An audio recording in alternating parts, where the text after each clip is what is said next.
You're listening to Critical Mass Radio. Now, it's our turn.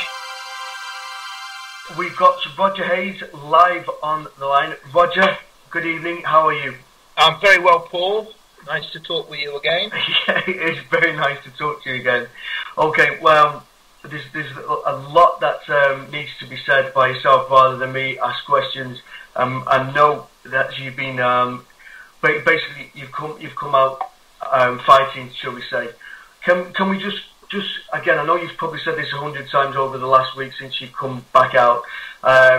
Where from the start, from when you were actually arrested, because what people are interested in, where this is going back now, is that the fact that you were just virtually just taken. Yeah, I mean, I found out afterwards that apparently they had effectively a secret court where I wasn't invited to attend. Obviously, there was no one there to represent me because nobody knew about it. And the first thing I knew about anything was this knock on the door at 7:30 in the morning, and 3 policemen were there. And the policeman asked me whether I was, Mr. Roger Hayes, and I said, looking at them, I didn't want to start any clever nonsense at 7:30 in the morning with 3 constables. I said, well, what's it about? And they said, we have a warrant for the arrest of Mr. Roger Hayes. And I said, right, well, let's start with this fact. No, I'm not Mr. Roger Hayes. That's a legal fiction. Do you know what a legal fiction is? They said, no. I said, well, step inside and we'll have a conversation. Effectively, the explanation of the legal fiction obviously didn't impress them. They were very polite. They were very cooperative in terms of they listened to what I had to say. And I did say that if they decided to take me away, then they would actually be breaking the law themselves, and that I would ask them to make note in their notebooks that my fee for unlawful arrest would be £10,000 plus £1,000 thereafter. And they said, fine, that's okay. They registered it in their notebooks. They didn't handcuff me. As I say, they could see I was being reasonable and cooperative. And in fact, I just went away with one of the constables to the police station. The processing, I refused to consent, wouldn't give them my name, and so on and so forth. And what normally happens with this type of interaction, they're normally a little bit miffed, but then they start to realise that I'm not being difficult or funny. I've just said, look, I'm just protecting my rights, my situation. I'm not being funny with you guys, but the situation is, no, I'm not consenting. I'm not going to give you my name. I'm not going to cooperate. I'm not going to give you my shoes, my belt, or anything else. Anything you do to me will be contrary to my wishes. And away we went from there. I was then taken by a private vehicle to the magistrate's court, kept there for a few hours.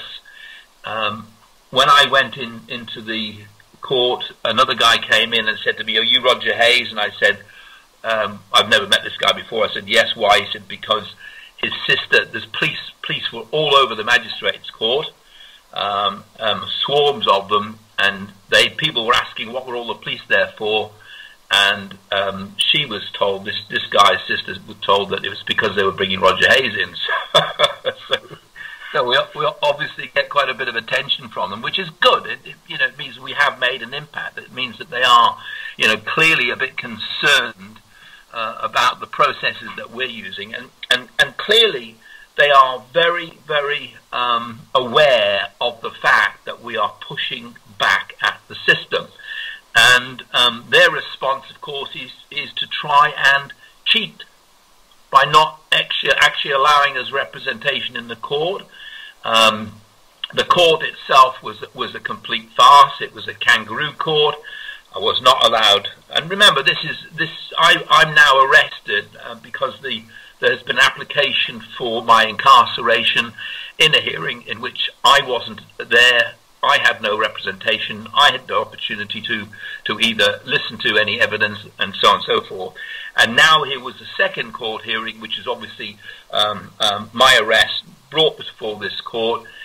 Once again, I haven't seen any charges. I don't know what I'm there for. because I've not seen any paperwork. I'm only there because I've been told I'm under arrest. There is no evidence presented in the court. The counsel witness who verbalized something which I could not hear, and I said to the judge, I can't hear what's being said in this court. And the judge said, well, make sure you will be able to hear, and of course didn't bother. And I wasn't allowed to cross-examine. I wasn't allowed to prepare for a hearing. I wasn't allowed any opportunity to defend myself. The hearing took 5 minutes, during which time I had a big debate, in inverted commas, with the judge. My comment to the judge was, we know what this is all about. You know that Mr. Roger Hayes is a legal fiction. I know that Mr. Roger Hayes is a legal fiction. And as soon as I mentioned that, 21 days, and away I went. So we basically got a judicial system now that's very scared of us, because they know that we know what's going on, and they know that their system of control will break down when we actually are able to put our defense across. Because here's the point: we go in there using the rule of law. Their response is the rule of force. So they're on the run. But we got to just keep going at these people until such times as they get the message across that we will not be oppressed by them and their courts of control. We want our courts of law back, and that's the battle zone now. Just to finish the story in terms of what happened, I obviously at the police station, the private van that came to pick me up, I said, "Who are you?" to the gentleman who was about to put handcuffs on me, and he told me he was from so and so. So I said, "Are you a private corporation?" He said, "Yes, I am." I said, "Right, I am not consenting to you putting handcuffs on me and taking me anywhere. Do you understand?" And he sort of smirked at me as to say, "What are you talking about?" But suffice to say that I got the message across, which was witnessed by a police constable. So they'll be getting a bill from me in due course. It is. I mean, we are police by consent, aren't we? Yep. And we are governed by consent, and we all know that. It's not just a throwaway line. That's the whole principle, that we are governed and policed by consent. What is a private corporation doing, carting me off anywhere without my consent? And this is it. These things have just slipped into being, almost unnoticed by anybody. And of course, they think it's quite humorous that we challenge their authority. How would they like it if I, as a private corporation, suddenly put them in my van without the consent? They would certainly cross-examine. What are you doing? What's going on here? Eventually, I was taken over to the Liverpool prison. And on arrival in the Liverpool prison, we were all marshalled into a room. And when they eventually called out Hayes, I refused to respond. And I stayed in the room, and somebody came in saying, "Hayes." I said, "My name's Roger," which caused a little bit of a sort of a stir to start with. And they insisted that I follow them, and I said, "No, I'm not going anywhere. My name is Roger. I'm not responding to Roger Hayes or Mr. Roger Hayes or anything of the note. I'm making my point." They eventually called me Roger and got me to the desk, the reception desk, and they said, "Right, sign here." I said, "I'm not signing anything. I'm not consenting for anything. And what you should need to know right now is I'm on a hunger strike starting right now." Initially, they were a bit grumpy with me. And slowly but surely they started to relax a bit, and they also started to call me Roger, which is quite good. The period of time in the prison itself, a couple of the guards came up to me and said they'd seen the videos, so they knew who I was and what it was all about, and they was in support of what we're doing. So we do have backing from within the prison itself. People were respectful of, our stance. The governor himself wasn't there at the time, but his deputy came down to see me, had a conversation. I refused to. An interesting point that people make. I refused to have my fingerprints taken either at the police station. I refused to have any DNA taken. I said I'm not consenting and I will resist. The same at the prison. I refused to have my photograph taken, and nobody actually forced me at that point.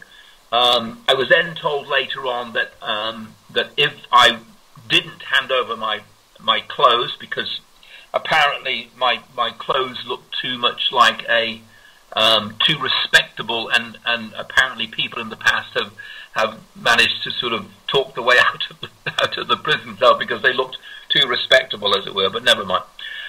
So the whole process itself was interesting in so much as that we made an impact on the people in the prison itself, the guards, etc. Because I think the key point is that the way we are talking to these people is with a reasoned argument.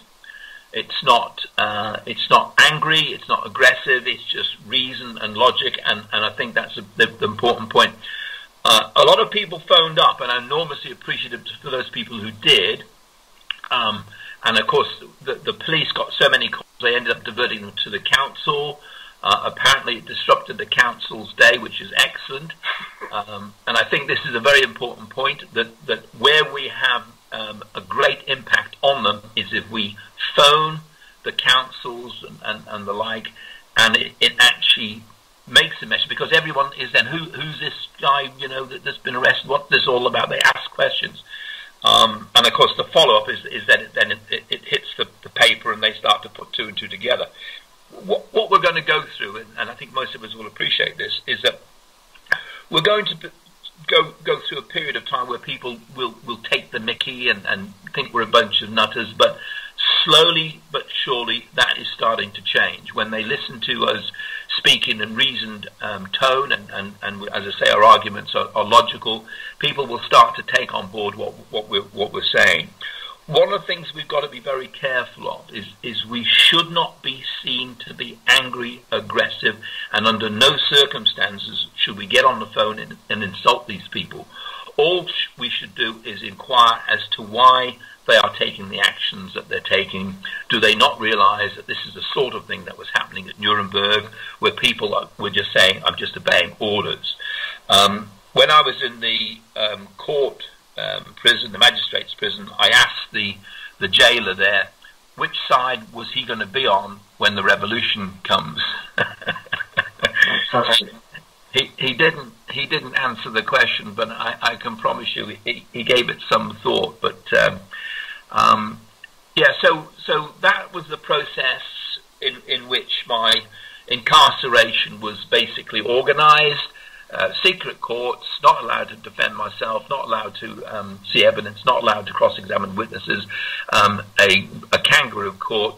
And what follows hereon is simply that I am now preparing a private prosecution against the judge that incarcerated me unlawfully. I'm preparing a private prosecution against every legal advisor in the Birkenhead court, because they are now operating unlawful courts, they're operating administrative courts, and in any case where somebody quite specifically is not consenting, their actions are unlawful. Where we have got to be very careful is that where we are going into administrative hearings or star chambers, as I call them, when we are going into these and we are actually accepting the authority of the court, then we are really consenting. So we've got to be very careful that we make the point we are not consenting to star chamber courts. And I'd be encouraged, I would encourage people to use the terminology star chamber courts, because that does have an historical ramifications, because of course star chamber courts were banned and are unlawful in accordance with our Bill of Rights of 1689. So these are very important points that we're making, and slowly but surely that is generating a lot of, as I say, reaction from the courts themselves, because they are desperate to keep control. And I'll tell you, they're scared of us. There's no question about it. They're very nervous about being discovered, and they're very nervous of what happens when this thing broadens and starts to reach across, the rest of the nation, as it were.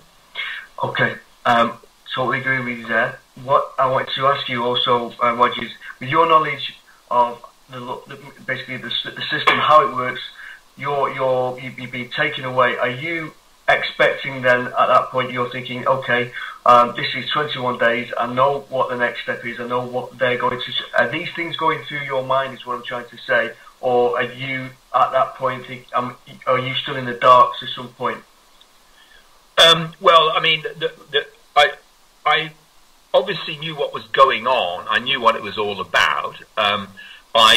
I had anticipated that what would have happened, what should have happened, the very least that should have happened, is there should have been a hearing in which they would have taken me or invited me to attend, and which they would have asked me at least to put my view across. But there was none of that. And I think I know why there was none of that, because they can't afford to have me stand in the court and ask them any questions, because to this day, and over a period of 5 years in which I have not paid the council tax, they had never, ever addressed any of the questions which are reasonable questions that I've asked them. They prevaricate, they shout me down, they change the subject, they do everything in their power not to address the issues. And these are basic issues. These are issues about the law. You know, the law of the land. And of course the point is, that's the one thing they can't address because they are breaking the law. And it's a bit like, we have now a number of episodes in which we have asked the judges, are you acting under your oath? And they will not answer the question. And in the one case with this particular judge, Abelson, the interesting thing about the Birkenhead courts is wherever there is a court hearing, and wherever there is a free man entering in the court and challenging the court, they always use the same judge, Abelson. And Judge Abelson doesn't actually like anybody to defend themselves. He's one of these hang-em-high judges who doesn't actually respect the law. He believes in the rule of force. And I believe there's two can play at that game. So, you know, his time will come, but we'll be patient. We'll be reasoned. We won't get angry, and as I say, we'll use a modicum of logic in this approach. We know that the system won't change overnight. We've just got to keep pressing back until these people realise that we're not going to go away. We're not going to give up until such times as we once again are getting justice in our courts and not controlled in our courts. Okay, so I mean, at the outside, I mean, obviously this was big news. As soon as it went round, I mean, we didn't hear anything until the afternoon, around 2 o'clock, that this had happened.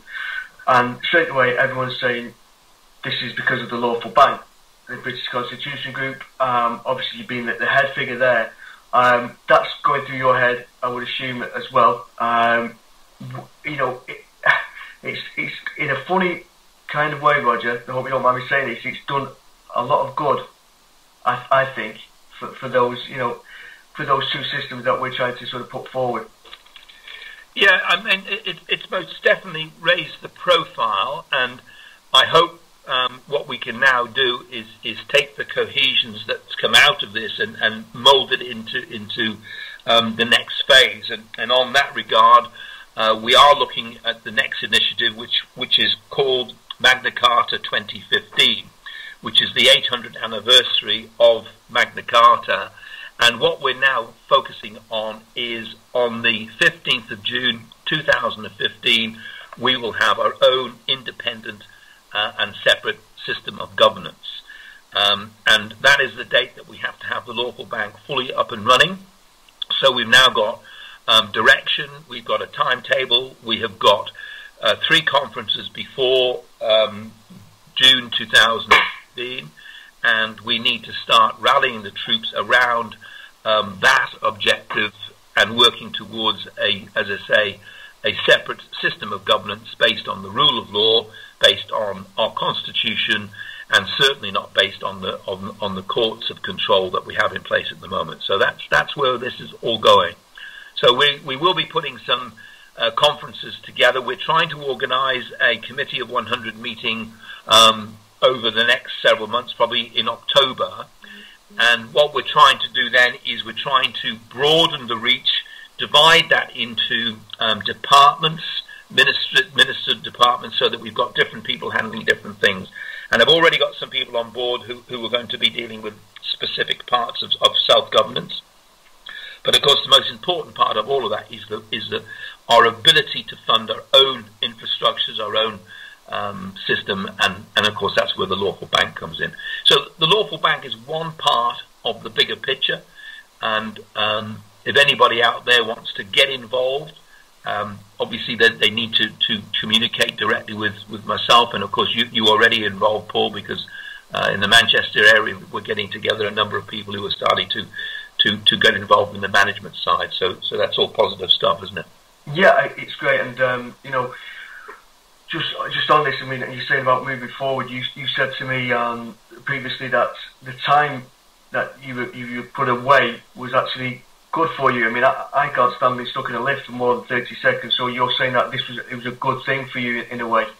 Well, it was productive. I mean, my attitude has always been that don't fight it, work with it. I'm incarcerated for 21 days, so I decided I'm going to make best use of the time. The hunger strike was obviously designed specifically to raise the profile further, because I knew people outside would make use of that. I was a bit overweight, and my wife's been telling me to lose weight for a long time. So I thought, well, okay, this is the perfect opportunity. So I went 10 days without eating anything. I just drank plenty of water. I can recommend it to anybody.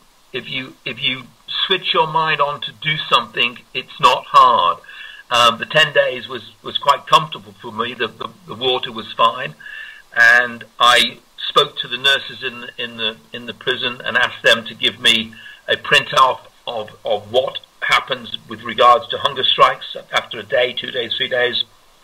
They did that, so I was very careful to look after my health. I took up a regular exercise regime. I lost over a stone. I'm looking trim and fit thanks to that. On the 10th day, I had my first prison meal, and I immediately wanted to go back on hunger strike. It was that bad. I mean, the trauma of the food made me want to go straight back on hunger strike. But obviously, the logic, the health thing kicked in foremost. But also, in respect for my family, who were probably under a lot more pressure than I was, I decided to put the word out that I was eating again, and so that's the way that ended on the 10th day. Okay, brilliant. With the Hayes Corpus, a group of us, quite a few of us went down to Manchester for that hearing. Now, thank you for that support. It was enormously appreciated. Yeah, no problem. It was an eye-opener, as you're saying, because it was the first sort of experience to see how dismissive the system is, and this judge, some of the lines he was using, and just to quote, he basically said at one point, well, with all due respect, so what, when in reply to Danny Bamping, and he was just absolutely so dismissive of anything that Danny put forward. I couldn't believe what I was seeing or hearing. Now, a few other people were sort of shocked at my response, because they're saying, this is right, Paul, this is how it is now. Yeah. So, I mean, what were you quietly sort of hoping for a good outcome, or did you think, well, really, it's a shot, it might work, but I can't see it? I was 100% convinced I'd be there the full 21 days. Yeah. And I also felt that it would be useful for ongoing leverage, as it were, because I wrote to the governor and said that my fee was £100,000 a day, and that he would be getting the bill, and I was holding him personally responsible for my unlawful incarceration. I said that he had a responsibility, duty of care, to ensure that my arrest and my imprisonment was lawful, and that I was challenging the warrant that he was holding to incarcerate me. He didn't respond, and of course at some point in time he will be getting a private prosecution as well.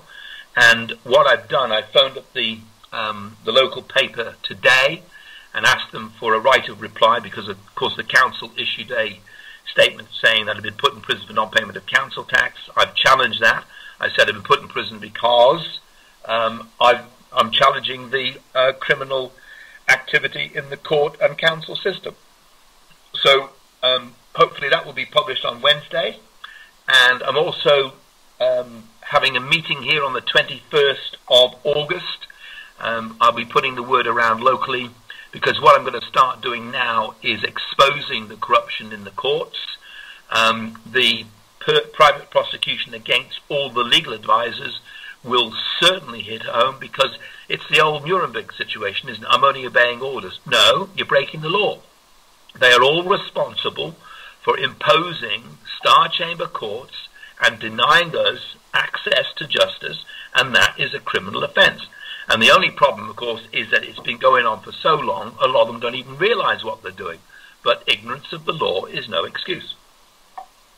Right, and I think what you're saying there with regards to the Magna Carta today in 2015, there's ideas that quite a few guys are coming together. It's something that, with yourself included there, that a lot of people now are looking for tutorage with respect to this. So they are equipped with the knowledge that's necessary, so we can all move forward and arm ourselves. Like you said, so we're not all. It's not an aggressive fight back, but it's a clever tactical, condition where we all know where we're up to, and I think that's what's missing. Because again, as you know, we've all been dumbed down to such a degree we wouldn't know left from right if we were put in that situation. Yeah, I think what's going to happen now is what a very important part of the process has been discovering what they were doing to us, discovering how it was unlawful, challenging it in the courts to see whether the courts were not working or were working, whatever the case may be. And what we've discovered, of course, is the courts don't work anymore. The courts are purely and simply there as a means of controlling us. They're not there to administer justice. So now that we've tried it, we've got people all over the country who've been having different sort of attempts, different goes at the courts, and wherever we go, we are just ignored and dismissed. So we know categorically that the courts are now not fit for purpose.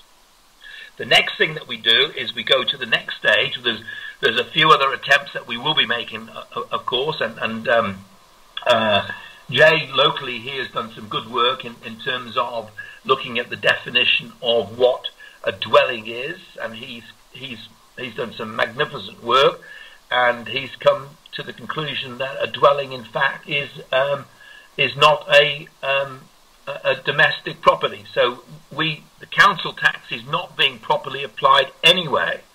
But that's work in progress. He went to court, I believe it was last week, and our good friend Abelson was there as the judge. He wouldn't allow any observers in. He only allowed the police in, and the person who went into the court on their own was railroad. Again, the key feature of all of this is there's no observers. There's no independent observers seeing what's going on. And I've fallen foul of Abelson on a number of occasions, and in each case he throws me out before I'm able to say anything. And of course we know why, because he's scared, isn't he? He's scared that we'll ask him a question he won't answer. Well, I definitely agree with that. With the amount of work that's going on at the moment, that you're saying that they are scared, they're running scared. I would suggest even from what was it now, about a year and a half ago now with Birkenhead. For the difference now to how this has gone out and how people are. Roger, I've got a call, chap called Paul, who's one of the hosts here. Is it alright if I take that? He's got a few things he'd like to put forward. Is that okay? Yeah, sure. Thank you. Hello, Paul. Hello, Fred. How are you doing? You okay? Have you got a few questions that you'd like to put forward? Yeah, well, not questions as much as ideas, really. I just want to share some ideas with Roger. He's a hard chap to get a hold of, and I can understand why, because he's very busy. Yeah. I was actually... I've been away. Yeah, I know, but you're still hard to get hold of anyway. But anyway, I was actually at the Unlawful Bank meeting in Manchester in February, and it was my first time of listening to the Unlawful Bank. And I remember going away thinking, I really did take it all in and try to make sense of it. But the one thing that I did pick up that I'm going to start with is that we were just months away from getting this thing launched. And tonight I've been so disappointed because you've just kicked it another 3 years down the line. And No, not at all. Not at all. No, no. There has got to be an end to this. Okay, this is a process. So no, I that most definitely have not kicked it down. Be clear about one thing: is that the lawful bank is a process that will go on week to week, month to month, until we have got the critical mass of people. It could happen at any time. I'm hoping it will, but. We can't go on indefinitely 5, 10, 15 years. We have got to put a deadline to this. So, I want to be self-governing within 3 years. Not 5 years, not 10 years, within 3 years. We've now got a target, and that is an ambitious target. And between now and then, I'm hoping the lawful bank will materialise. And as I say, I'd rather sooner than later. But we've got work to do. Okay. Now I've spoken to Alan Kelly about the lawful bank, and he's relatively new to the lawful bank, so he couldn't answer all my questions. So it is a pleasure to get to speak to you directly tonight. Now I listened to what you said in Manchester, and I liked the idea. But the one thing that I went home thinking was, I can't pay my bills, my gas, my electricity, and that. So I can't pay my bills with this money, and it was something that I chewed on for quite a long time. And I came up with what I thought might be an alternative, and I'm hoping you'll let me share that with you this evening. Okay. Well, it's not an alternative, it's not unique to me, because you sort of mentioned it as well, and you understand in this system that assets are primarily land and property.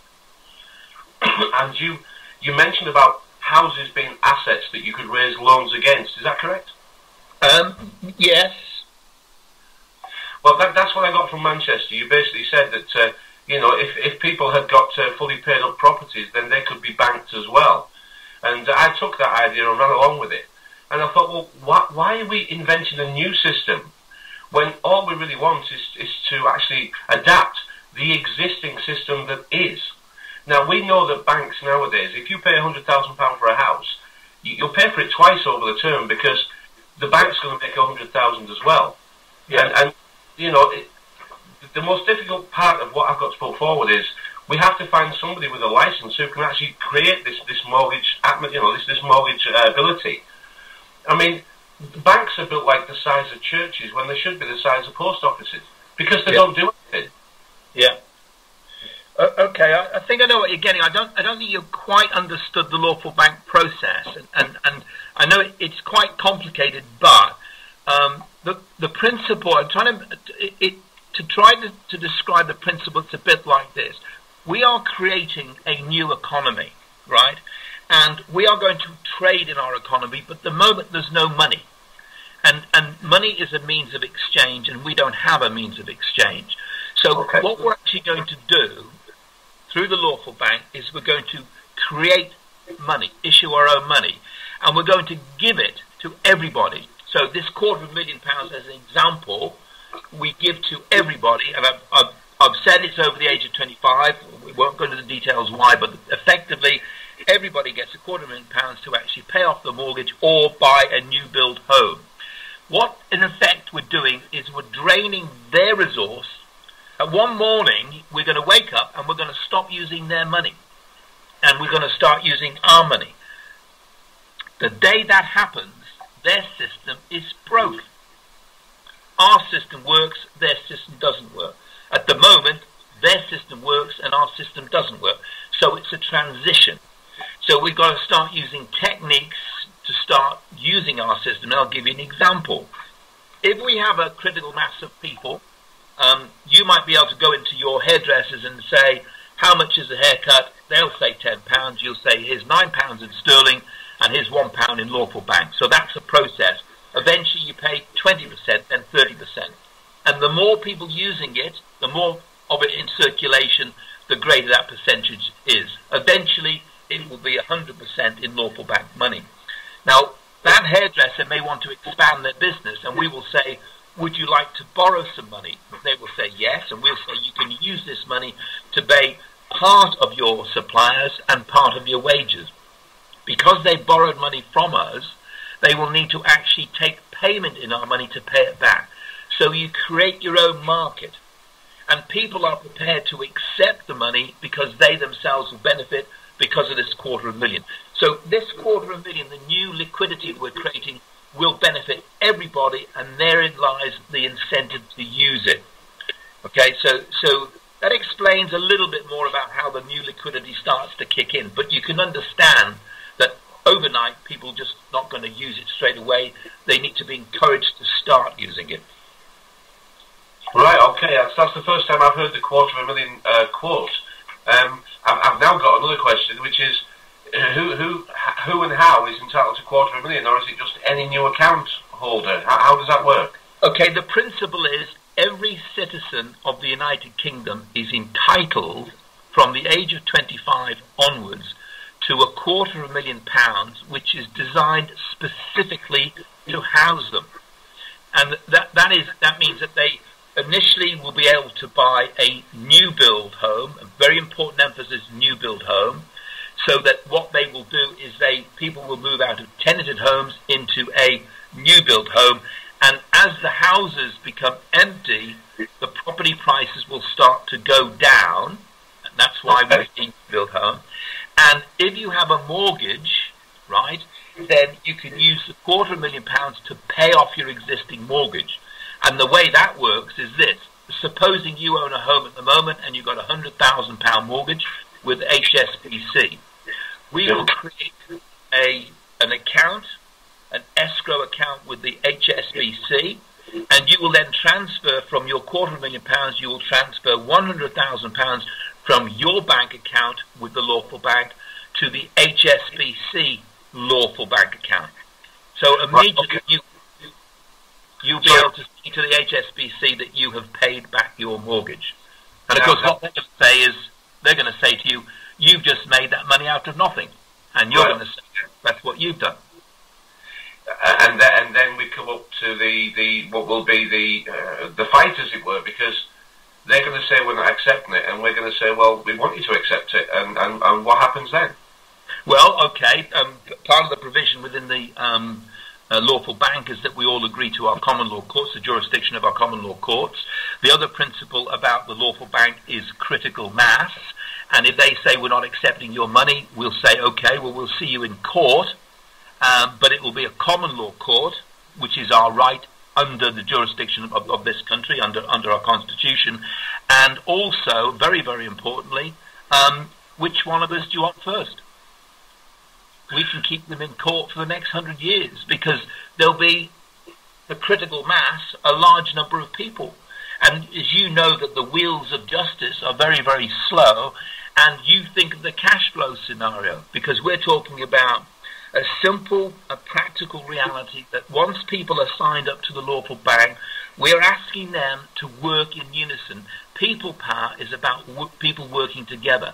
So we're saying to people, look, if you want to take back control of the governance of your country, you must be prepared to switch on the greatest mechanism that we have, which is people power. And we need to tell these people how we're going to be governed, not the other way around. So, okay. Yes, we'll see you in court, but which one of us do you want first? People power. Okay, I'm going to give an example of perhaps what it is that I think I can help or I can add to this conversation. Whether you take it away and use it, it's up to you. But people power is the strength here.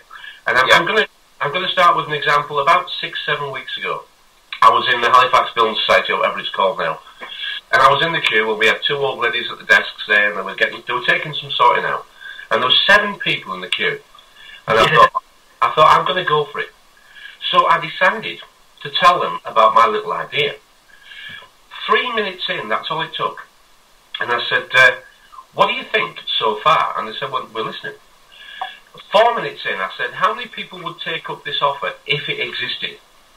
3 out of 7 said we'd do it tomorrow. Yes. Now, my idea is perhaps a little different, and it's not a challenge to you, Roger. Please don't feel it. I'm challenging you. I'm not at all. The banking systems that exist today is what we have to use. And we can talk about creating another one, but there's only ever been one banking license issued over the past 100 years. Right. And it's sure going to be difficult to get another one. We don't need one. We don't need one. I know we don't need to ask, but let me finish with where I'm going here. Let me do this. What I was putting forward was that the bank use assets, and the bank use land or property as an asset, and they'll exchange your promises for them. You understand what I mean by that? Yes. Now, if the HSBC, Barclays, NatWest, they could all do this tomorrow, and this is where Mr. and Mrs. Smith would actually wander down the road to the HSBC. Trust my phone's be ringing now. The HSBC, they could wander down, Mr. and Mrs. Smith have got the house paid, and they could say, this is my house deed, and my house is worth £250,000. Can I bank it with you, please? And the HSBC, if they were kind, would say, of course you can. And they would say, what do you want to do with that banking money that you've just given us? And Mr. and Mrs. Smith would say, we'd like to actually generate a mortgage for our grandson Tommy, please. We'd like it to be interest-free, and what are your charges for maintaining this account for us? And the HSBC might say, it's £20 a month. And Mr. and Mrs. Smith would say, that's lovely, let's get the deal done. This is my idea that I'm trying to push into reality to see how many people like it. Well, okay, so what you're basically doing is you're going to the bank, HSBC, for example, and they are going to create money out of nothing, because that's exactly how the mortgage money is created. Yeah. Well, it's got an asset to back it, so it's not from nothing. Yeah. No, I understand that. And your asset is the property that you're actually offering as a security. Well, that's exactly what that's exactly what the Lawful Bank is doing. The difference between what you're proposing is that the HSBC is the provider, whereas within our system, it's the Lawful Bank that's the provider. The difference between the two systems is this. The HSBC is not likely to offer you or anybody else an interest-free mortgage, because that's not the business they're in. All I did was give them as an example that they could do it if they wanted to, but they don't choose to. They choose to use interest and make us pay twice for the very same property. Exactly. And you're right. If they were to do the right thing by us, in other words, if the issuance of the money was controlled by our government as it should be for our benefit, none of us would pay an interest. We'd all have our own homes. We'd all be not paying rent and not be paying mortgages. But of course, the system isn't designed like that. The system is designed to control us, and that is why, in essence, we have got to create our own banking system to remove their control. It's only by putting in place our own system that they will actually back off, or at least that's the way we're going to take back control, by using our own systems. Now, I'm going to I'm not going to hang on any much longer. I'm just going to say one more thing and let you reply. The difference between the two systems that we've discussed tonight is that mine just needs a license to do it. And we need, if somebody wanted to put themselves forward and say, right, I'll go for the license, we could all support the necessary people to apply for this license. So mine, it all hinges on this one license. And if we got this license, then we could actually just use today's money and pay all our bills with it. We wouldn't have to change anything. We just have to get this license to create this bank. Whereas your system appears to be so much more complex, of a new money system, of its introduction, of its explanation at every point, of please take one of these, but we can't still pay our electric bills and gas bills with it. It's so fraught with, it might work, it might not. Whereas I think mine is much more simple. Shouldn't we be actually collectively saying, we want this banking license, and whether you're awake or whether you're sleeping doesn't matter in this case, because I proved it in the Halifax. 3 out of 7 people said I would do that if it existed tomorrow. The numbers is what we're after. The strength, the numbers, the support, the what's in it for me, I'm going to support it because it's good. That's why I get a bit excited about it, because it's so simple it could be done. Well, okay, well, I accept what you're saying, and of course, if the mechanism is there to do so, then we should look at it, and we should look at all positive ideas, and part of this whole process is listening to what everyone's got to say to come to a conclusion, and they're not mutually exclusive, Paul. We do both, and I think most listeners will actually probably have seen the program Bank of Dave. Yeah, has everyone seen that? I've tried to contact him, but he doesn't reply. But I have tried 3 times to get hold of him. Well, I spoke to his corporate accountants, and left a message with them saying that there was a big hole in the FSA system itself. I got a phone call back from them, and we had a very interesting conversation. And I explained that the way they were going about trying to get the FSA to give them a license, I said that there is a way they could do that without the FSA. And the guy listened to what I had to say, and I explained essentially some of the elements of the lawful bank, to which he said, well, you've just found a big hole, a loophole in the system. And I said, well, I've not just found a loophole, I've found excuse my language, but a bloody big loophole. He has suggested he's going to try and make arrangements for a meeting between myself and Dave. Dave's obviously a very busy man, and my view is this, that I don't know who this gentleman Dave is, but if I don't hear back from him, I will be a little bit suspect. Okay. It's interesting, isn't it, that we are pushing back at the banks. They know what's going on. They definitely know about the lawful bank, because the FSA has come out and said the lawful bank is not authorized by the FSA. They didn't say it was illegal. They just said it wasn't authorized. Yes, I heard that. I read that, yeah. So they know who we are. They know what we're doing. And I'm just wondering whether there's an element of controlled opposition creeping in here. We'll soon find out, because if I don't hear back from these people, then I can guarantee it's for one good reason. Okay, guys. Sorry to butt in there. Thank you for talking to us, Roger. You've got my support, my friend. All right, thank you, Paul. Thanks for your question. Well, brilliant. That was Paul from the Unpenned Show. Roger, thank you for that, and we'll let you go because I know you've got a lot on. Thank you for taking the call. Thank you for updating us, and again, hope to speak to you very soon. So to say thank you for all that you've been through and all that you've done. It's in a strange sort of way. It's uplifting for us in the fact that you come out, you're stronger. A lot of people would have faded into the background, so it's great to have you back with us, and well done, and thanks very much, Roger. Thank you, Paul. Take care. Bye now. Bye-bye. Okay, guys, as a host, sometimes you need to know when to talk and when to listen, and that was the time to listen. Good conversation there with Paul and Roger, two guys who both know the stuff and with a lot to say. It's great, some interesting comments as well in the chat room. So what we're going to do is play a song and come straight back, and we're going to discuss this further, because we've got the Totnes Hemp Show with Chris Bovey straight at 11 o'clock. So we've got about half an hour left, guys. Okay. You're listening to Critical Mass Radio. Now it's our turn. For your rights, join the revolution. Take back our power. Join the British Constitution. The British Constitution. Join the revolution. Lawful rebellion, our right. The British Constitution. We stand for a future we control. Our heritage lies in free men's souls. We fight to conquer Britain's foes. The British Constitution. We fight to conquer Britain's foes. The British Constitution. We fight to conquer Britain's foes. The British Constitution. The British Constitution. The British Constitution.